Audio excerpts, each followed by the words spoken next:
ನೋಡಿ, ಪ್ರಕೃತಿ ನಮಗೆ ಅದ್ಭುತವಾದ ಒಂದು ಗಿಫ್ಟ್ ಕೊಟ್ಟಿರುತ್ತೆ ಮಂಡಿ ನೋವಿಗೆ, ನೋವುಗಳಿಗೆ. ಸೊ ನಾವು ಯೂಸ್ ಮಾಡ್ಕೊಂಡು ಇಲ್ಲಿ ನೋಡಿ, ಅಕ್ಕಪಕ್ಕದಲ್ಲಿ ಬೇವಿನ ಸೊಪ್ಪಿದೆ, ಇದು ಹರಳೆಣ್ಣೆ ಗಿಡದ ಎಲೆ ಗಿಡ ಇದೆ ಇಲ್ಲಿ, ಅಗ್ಲವಾದ ಒಂದು ಎಲೆ.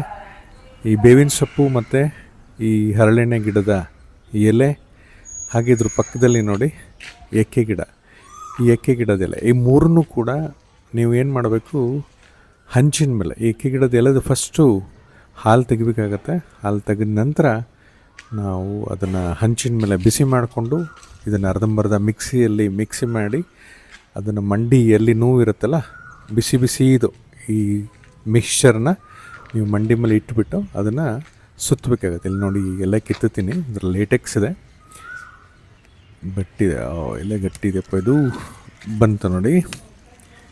ಸೊ ಈ ಎಲೆದ ಲೇಟೆಕ್ಸ್ನ ನಾವು ಕೊಡೋಬಿಟ್ಟು ಕಂಪ್ಲೀಟ್ ನೀರಲ್ಲಿ ಕ್ಲೀನ್ ಮಾಡಿ ನಂತರ ನಾವು ಈ 3 ಎಲೆಗಳನ್ನ ಅರ್ಧಂಬರ್ಧ ಜಜ್ಜಿಬಿಟ್ಟು, ಲಕ್ಕಿ ಸೊಪ್ಪು ಸಿಕ್ಕರೆ ಇನ್ನೂ ಅದ್ಭುತ, 3-4 ಮಿಶ್ರಣ ಮಾಡಿ ನೀವು ಜಜ್ಜಿಬಿಟ್ಟು ಮಿಕ್ಸಿ ಮಾಡಿ ಇದನ್ನು ಮಂಡಿಗೆ ಅಪ್ಲೈ ಮಾಡಿ, ಬಿಸಿ ಮಾಡಿಬಿಟ್ಟು ಹಂಚಿನ ಮೇಲೆ ಬಿಸಿ ಮಾಡಿಬಿಟ್ಟು ಮಂಡಿಗೆ ಅಪ್ಲೈ ಮಾಡಿ ಇದನ್ನು ದಿನನಿತ್ಯ ಆಸ್ಟಿಯೋಆರ್ಥರೈಟಿಸ್ ಇರೋವಂಥವ್ರು, ಮಂಡಿ ನೋವಿರೋವಂಥವ್ರು ಇದನ್ನು ಅಪ್ಲೈ ಮಾಡ್ತಾ ಬಂದರೆ ಕ್ರಮೇಣವಾಗಿ ಮಂಡಿ ನೋವು ಕಡಿಮೆ ಆಗ್ತಾ ಬರುತ್ತೆ.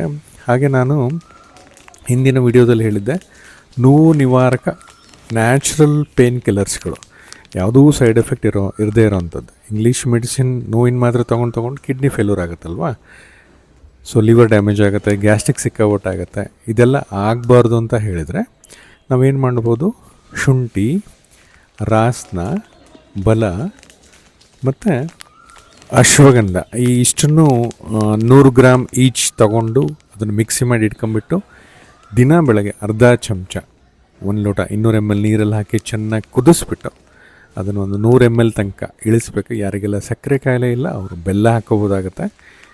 ಈ ಥರ ದಿನನಿತ್ಯ ನೀವು ಬೆಳಗ್ಗೆ ಸಂಜೆ ಸೇವನೆ ಮಾಡೋದ್ರಿಂದ ಮಂಡಿ ನೋವು ತುಂಬಾ ಕಡಿಮೆ ಆಗುತ್ತೆ. ಸಾಕಷ್ಟು ಜನ ಈ ನೀ ಜಾಯಿಂಟ್ ಸರ್ಜರಿ ಮಾಡಿಸ್ಕೊಳ್ಲಿಕ್ಕೆ ಹಿಂಜರಿಯುವಂಥವ್ರು ಇದನ್ನು ದಿನನಿತ್ಯ ಬಳಸ್ತಾ ಬರ್ಬೋದು, ಪೇನ್ ಕಿಲ್ಲರಿಂದ ದೂರ ಇರ್ಬೋದು. ಇದಿಷ್ಟನ್ನು ಮಾಡಿ ತುಂಬ ಜಾಸ್ತಿ ಇರೋವಂಥವ್ರು ನಿಮ್ಮ ಹತ್ತಿರದ ಆರ್ಥೋಪೆಡಿಕ್ ಸರ್ಜನ್ ಅಥವಾ ಆಯುರ್ವೇದ ವೈದ್ಯರಿಗೆ ತೋರಿಸಿ ಇದನ್ನು ಸರಿ ಮಾಡ್ಕೋಬೋದು.